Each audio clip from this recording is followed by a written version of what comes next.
નમસ્કાર વિદ્યાર્થી મિત્રો, કેમ છો? મજામાં ને? ચાલો આજે આપણે ધોરણ 12 11માં વાણિજ્ય વ્યવસ્થામાં આગળ વધીએ છીએ. તમે અત્યાર સુધી ચેપ્ટર નંબર 1 વિશે વાત કરી હતી, બરાબર? હવે આપણે ચેપ્ટર નંબર 2 વિશે વાત કરવાની છે. એ શું છે? આપણી ધંધાકીય સેવાઓ વિશે વાત કરીએ છીએ. ધંધાકીય સેવા 1 અને ધંધાકીય સેવા 2 એવા કુલ 2 પાઠ આપણે ભણવાના છે. ધંધાકીય સેવા 1 જે છે એ પાઠ નંબર 2 છે અને ધંધાકીય સેવા 2 છે એ ચેપ્ટર નંબર 3 છે. આપણે આ ધંધાકીય સેવામાં શું કે ધંધાને મદદરૂપ કરતા હોય તેવી વસ્તુ ભણવાની રહેશે. ધંધાકીય સેવામાં શું ભણવામાં આવશે કે અલગ અલગ જે ધંધાકીય સેવાઓ છે એની વિશે આપણે અભ્યાસ કરવાનો છે ખાસ તો.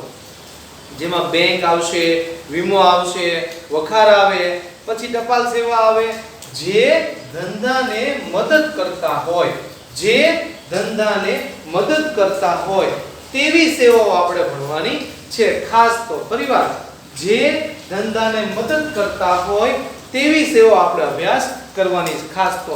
મિત્રો ધંધાકીય સેવાઓ છે તો અલગ અલગ એમાં સેવા છે. એમાં ધંધાકીય સેવાઓ વિશે આપણે સૌપ્રથમ પ્રસ્તાવના જોઈએ છે. પ્રસ્તાવના રીડ કરતી વખતે તમારે બધાય મિત્રોએ ચેપ્ટર પેજ નંબર 12 માં આપણે ખાસ ધ્યાન રાખવાનું છે. પેજ નંબર 12 વિશે આપણે જોવાનું છે. 12માં આપણે એ પ્રમાણે અભ્યાસ કરશું. જ્યારે 12 ચોપડી જે છે એ ચોપડીમાં તમારે 12માં જે પેજ નંબર છે એની પર ધ્યાન આપવાનું. એમાં પ્રસ્તાવના વિશે આપણે ધ્યાન આપવાનું છે. તો ચાલો સૌપ્રથમ પ્રસ્તાવના વિશે વાત કરીએ છીએ. સૌપ્રથમ પ્રસ્તાવના વિશે જોઈએ છે. ધંધાકીય સેવા 1 માં પ્રસ્તાવના વિશે અભ્યાસ કરીએ છીએ. પહેલો પોઈન્ટ છે અર્થતંત્રમાં સેવાનું મહત્વ વધતું જાય છે. મિત્રો તમને એમ કહે છે અર્થતંત્ર છે એમાં સેવાનું મહત્વ દિવસે દિવસે કેવું થતું જાય છે? વધતું જાય છે. એવું કહીએ છીએ મિત્રો કે જેટલી આપણી સેવાઓ છે ને, દાખલા તરીકે વીમો છે, વખાર છે, બધી સેવા કેવી રીતે જાય છે? આપણી વધતી જાય છે. સેવાઓને કારણે સગવડતા અથવા અનુભવમાં પણ વધારો થાય છે. સેવા વધતી ગઈ, બેંકની સેવા, વીમાની સેવા, વખારની સેવા, આ બધી સગવડતા વધતી ગઈ છે. એને કારણે એમ કહેવાય કે એને કારણે શું કહેશું? એના જે ધંધાકીય એકમો છે એમાં પણ શું થતો ગયો છે? વધારો થતો જોવા મળે છે. પછી આગળ જોઈએ છીએ કે બેન્કિંગ, વીમો, વખાર, વાહન વ્યવહાર જેવી સેવાઓ આ વાણિજ્યનો એક અંગ છે. એટલે કે ધંધાને શરૂઆતમાં વ્યવહારમાં પરિવર્તન કરવા માટે અગત્યનો અંગ છે એવું કહેવામાં આવે છે. પછી કહે છે પરંતુ તેનાથી પણ આગળ વધીએ ખેતી, અન્ય ઉદ્યોગ ધંધાકીય મદદરૂપ થતા જોવા મળે છે. મિત્રો તમે જેમ જેમ સેવા વધતી જાય એમ ખાલી આપણે વેપારમાં નહીં પણ ખેતી ક્ષેત્રે, ઉદ્યોગ ક્ષેત્રે બધી રીતે મદદરૂપ થતા જોવા મળે છે. આગળ વધીએ છીએ. એમ કે છે બેંક, વીમો, વખાર જેટલું બધું વૈવિધ્ય છે આર્થિક, આજે બધી આપણી સેવા વધી છે એ બધી સેવા કોને કારણે? વાણિજ્યને કારણે. એમ કહેવાય કે ભાઈ કાશ્મીરના સફરજન અહીંયા ભાવનગરમાં વેચવા આવે તેનું કારણ વાહન વ્યવહાર છે. પછી કોઈ દુબઈનો વેપારી છે ભાવનગરથી ખરીદી કરે અને ભાવનગરનો વેપારી દુબઈથી ખરીદી કરે. એ શા માટે? તો એ બેન્કિંગ છે મિત્રો. પછી તો આ બધા વ્યવહારોને કારણે આપણે ધંધાકીય વ્યવહારનું સ્વરૂપ વધતું જતું જોવા મળે છે. પછી આગળ વધીએ અને આર્થિક પ્રવૃત્તિની સીમાવટે આવી ગયું છે. આધુનિક જગતમાં વિવિધતા અને વૈવિધ્ય આવી. આધુનિક જગતમાં અત્યારે ખૂબ જ વિપુલતા જોવા મળે છે મિત્રો. તો એને કારણે આ સંસ્થાને પર અવલંબી, એટલે કે એકબીજા પર અવલંબિત છે. મિત્રો ખાસ યાદ રાખજો, વીમો ન હોય તો શું થાય? વખાર હોય તો શું થાય? ટપાલ સેવા ન હોય તો શું થાય? તો આપણો ધંધાનો વ્યાપ વધી શકે નહીં. તો વ્યાપ વધારવા માટે, ધંધાને સહાય કરવા માટે આ બધી સેવાઓ વધી છે. તો સૌપ્રથમ આપણે વીમાના અર્થ વિશે વાત કરીએ છીએ મિત્રો. સૌપ્રથમ આપણે વીમાનો અર્થ, આ વીમાનો અર્થ છે 2 માર્કનો છે. આ વીમાનો અર્થ તમને 2 માર્કમાં પૂછી શકે છે. એ વિશે ખાસ તમારે ધ્યાન આપવાનું છે. હું આખું બોર્ડમાં લખીશ પછી શાંતિથી સમજાવીશ, એટલે તમારે ત્યાં સુધી આપણે ધ્યાન આપવું પડશે મિત્રો. બોર્ડમાં હું લખું છું પછી તમને સમજાવીશ, ફરીવાર બોલું છું તો આપણે કઈક શબ્દો ઉપર ધ્યાન આપીએ અને વારાઘડીએ પૂછાય એવો છે. વીમો એટલે શું? તો બે પક્ષકારો વચ્ચેનો એવો લેખિત કરાર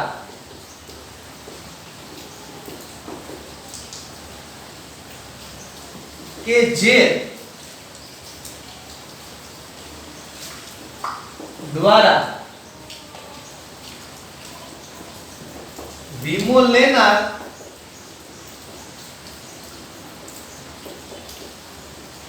પ્રીમિયમની રકમના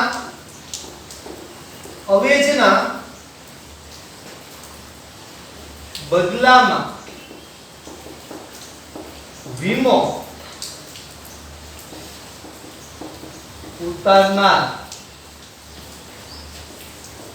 પાસેથી એવું વચન મેળવે છે કે જો તેને કૌંસમાં એમ કે છે વીમો લેનારને કૌંસ પૂરો નક્કી કરેલા જોખમોને કારણે નુકસાન થાય તો નક્કી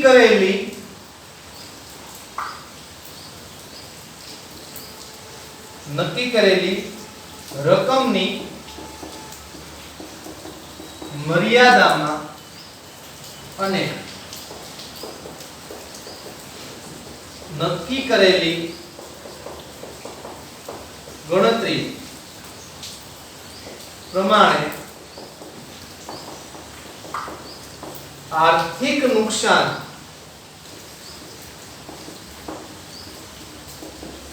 ભરપાઈ કરી આપવામાં આવશે.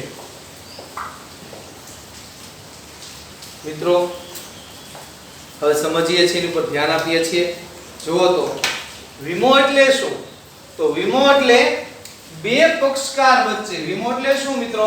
બે પક્ષકારો વચ્ચેનો એવો લેખિત કરાર, બે પક્ષકાર વચ્ચેનો એવો લેખિત કરાર. વીમો એટલે બે પક્ષકાર વચ્ચેનો એવો લેખિત કરાર કે જે દ્વારા વીમો લેનાર પ્રીમિયમ એટલે શું મિત્રો? તો તમારા ફાધર છે અથવા તો તમારા કોઈ ઘરના સભ્યો છે એ તમારો વીમો લીધો હોય, તો તમારા જે મમ્મી પપ્પા હોય, દાદા દાદી હોય એનો વીમો લીધો હોય તો દર વર્ષે વીમાવાળાને તમારે અમુક રકમ ચૂકવવી પડતી હોય. જોખમામે જે રકમ ચૂકવવી પડતી હોય એને શું કહેશું આપણે? પ્રીમિયમ નિશ્ચિત કરેલું હોય. દર મહિને હોય, 3 મહિને હોય, વર્ષે હોય, 6 મહિને હોય. વીમો લેનાર પ્રીમિયમ રકમ અવેજના બદલામાં, જે રકમ લે છે એના અવેજના બદલામાં વીમો ઉતારનાર પાસેથી એવું વચન મેળવે છે. વીમો ઉતારનાર પાસે એવું વચન મેળવે છે કે જે તેને નક્કી કરેલા જોખમોને કારણે નુકસાન થાય. નક્કી કરેલા જોખમની સામે શું થાય? નુકસાન થાય.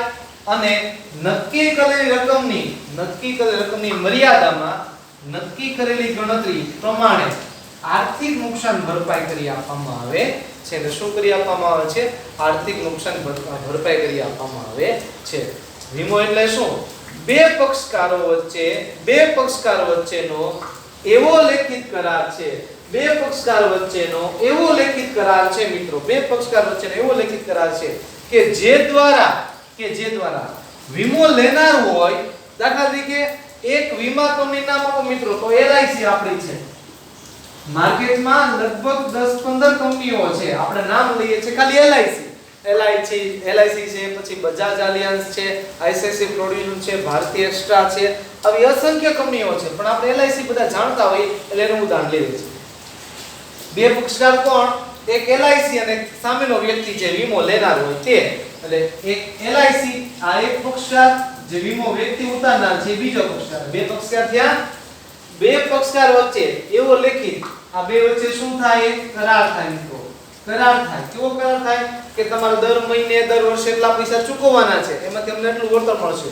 તો વચ્ચેનો એવો લેખિત કરાર કે જે દ્વારા વીમો લેનાર પ્રીમિયમની રકમ આપણે શું ચૂકવવાનું વ્યક્તિને, એટલે કે LIC ને પ્રીમિયમ રકમના અવેજના બદલામાં મિત્રો. શેના બદલામાં? અવેજના બદલામાં. તમે જે ચૂકવો છો એની સામે અવેજના બદલામાં વીમો ઉતારનાર પાસેથી એવું વચન મેળવે છે, વીમો ઉતારનાર પાસેથી એવું વચન મેળવે છે કે જે તેને શું વીમો લેનારને નક્કી કરેલા જોખમ, મિત્રો ખાસ જે જોખમ નક્કી થયા હોય એ જ આપણે આપવા પડે. દાખલા તરીકે એમ કીધું હોય એમાં કે દાખલા તરીકે કુદરતી જોખમ હોય તો માનવ સર્જિત જોખમ હોય એમાં આવરી ન લેવાય, માનવ સર્જિત જોખમ હોય તો કુદરતી જોખમ ન આવરી લેવાય. જે કાંઈ નક્કી કરેલા જોખમ છે એ પ્રમાણે આપણે કામ કરવાનું છે.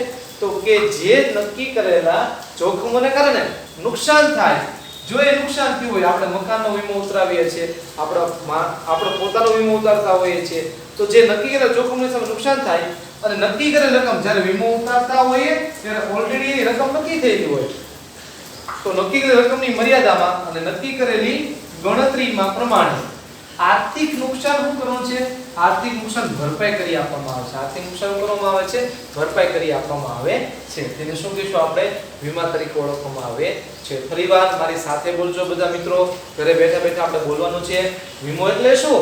વીમો એટલે બે પક્ષકાર વચ્ચેનો એવો લેખિત કરાર છે, બે પક્ષકાર વચ્ચેનો એવો લેખિત કરાર છે. વીમો લેનાર પ્રીમિયમની રકમના વેતના બદલામાં વીમો ઉતારનાર પાસેથી શું કરે છે? એવું વચન મેળવે છે કે જે તેને શું કહે છે? વીમો લેનાર નક્કી કરેલા જોખમને કારણે નક્કી કરેલ રકમની મર્યાદામાં નક્કી કરેલ ગણતરી પ્રમાણે આર્થિક નુકસાન ભરપાઈ કરી આપવામાં આવે. તેને શું કરવામાં આવે છે? આર્થિક નુકસાન ભરપાઈ કરી આપવામાં આવે છે.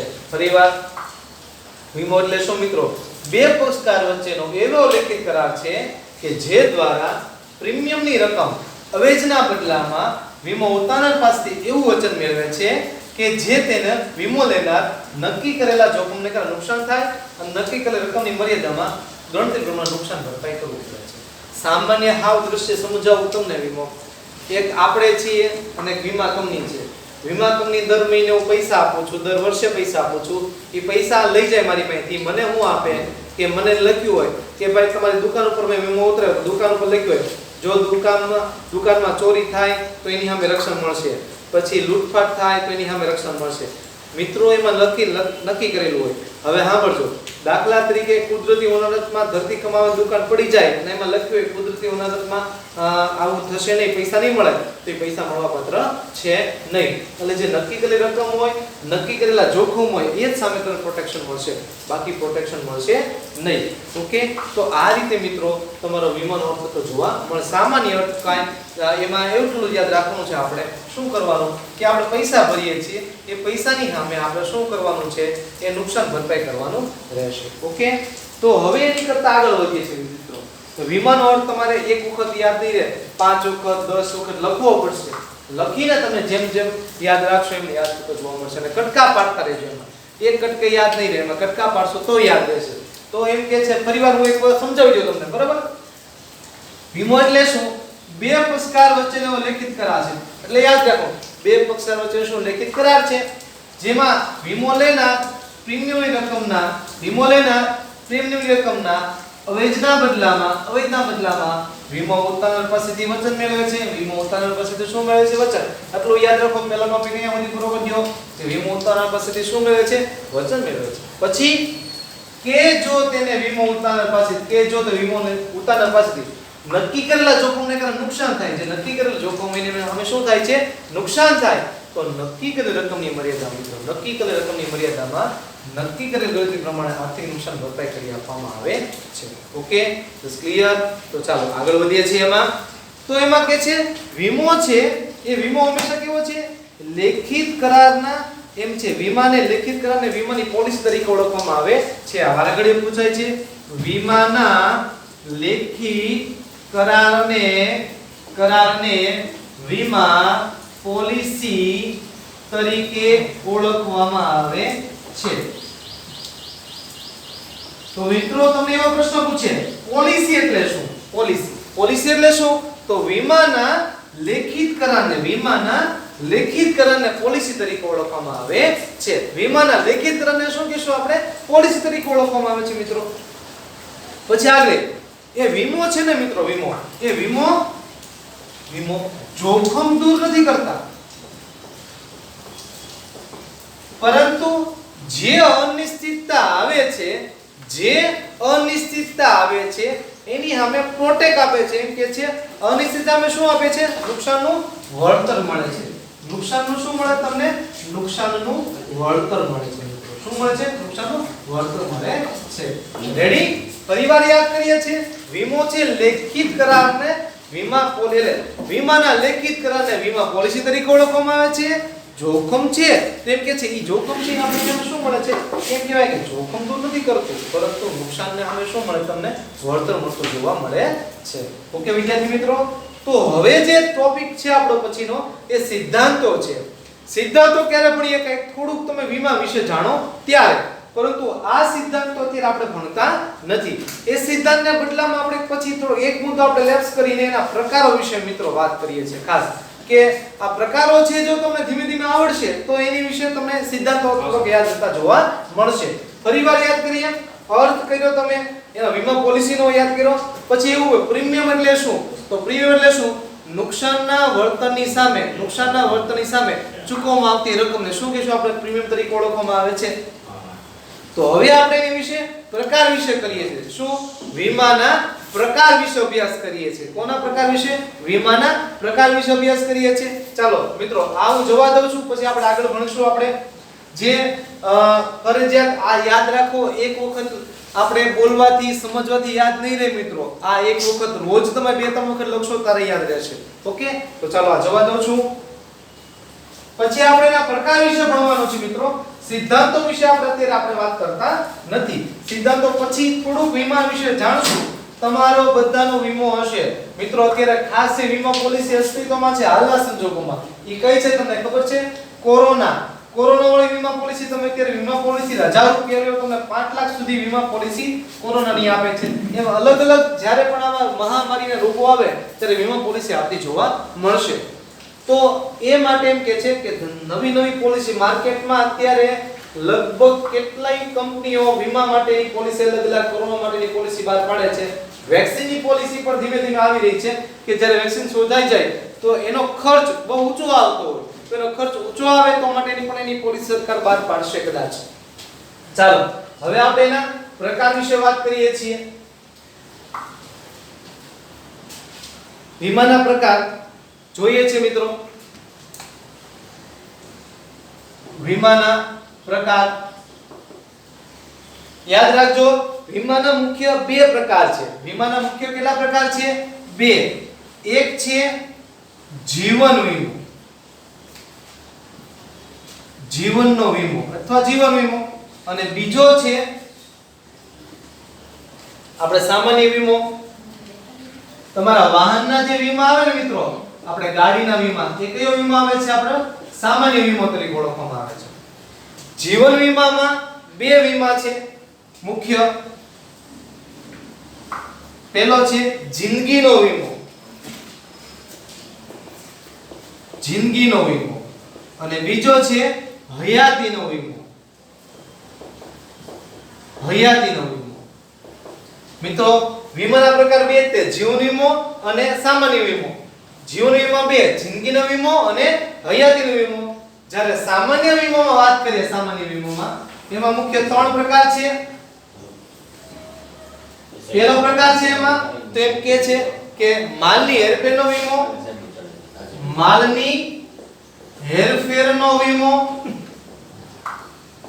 પછી કે છે આગનો વીમો, અને આગળ અન્ય વીમો.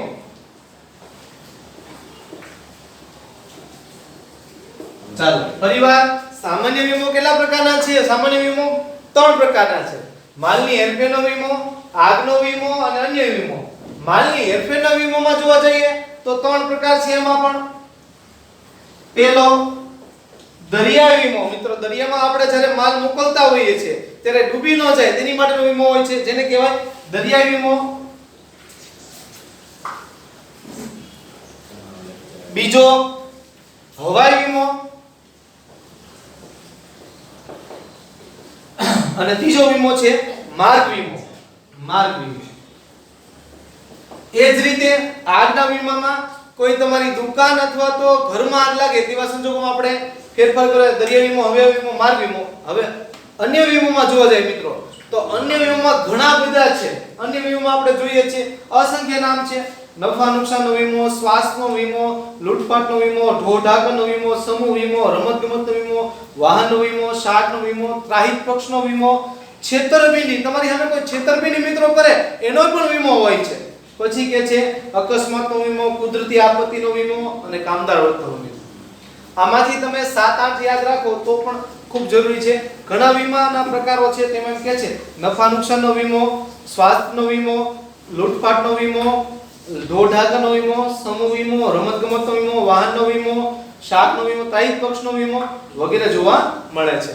ઓકે, તો આપણે એટલું યાદ રાખીએ વિદ્યાર્થી મિત્રો ખાસ કે વીમાના પ્રકાર મુખ્ય બે પ્રકારના છે. કેટલા છે? બે પ્રકારના છે. જીવનનો વીમો અને સામાન્ય વીમો. જીવન વીમા કેટલા પ્રકારના છે? જિંદગીનો અને હવાઈનો. જિંદગી અને હવાઈ. અને સામાન્ય વીમો છે હયાતીનો વીમો ભાઈ. સામાન્ય વીમો માલની હેરફેરનો વીમો, આગનો વીમો અને અન્ય વીમો. માલની હેરફેરમાં 3: દરિયાઈ, હવાઈ અને માર્ગ. આગમાં કોઈ પ્રકાર નથી ભાઈ, આગ આગ જ લાગે ભાઈ. ઘણા લોકો આગ હળગાવવાનું જ કામ કરતા હોય, બરોબર. અને અન્ય વીમો દાખલા તરીકે સ્વાસ્થ્યનો વીમો, લૂંટફાટનો વીમો, ઢોર-ઢાકર, સમૂહ, આવા ઘણા બધા વીમો છે. અન્ય વીમો તમારે મિત્રો ખાલી 7-8 નામ યાદ રાખશો ઇનફ થઈ જશે. ઓકે, આજના લેક્ચર પૂરતો આપણે મિત્રો ખાસ અહીંયા સુધી આપણે રાખશું. આગળના અભ્યાસક્રમમાં છે આપણે જે પ્રકાર છે પ્રકાર વિશે બધા ડીપમાં ચર્ચા કરશું. ત્યાં સુધી મહેશ બુદિલિયા, નમસ્કાર.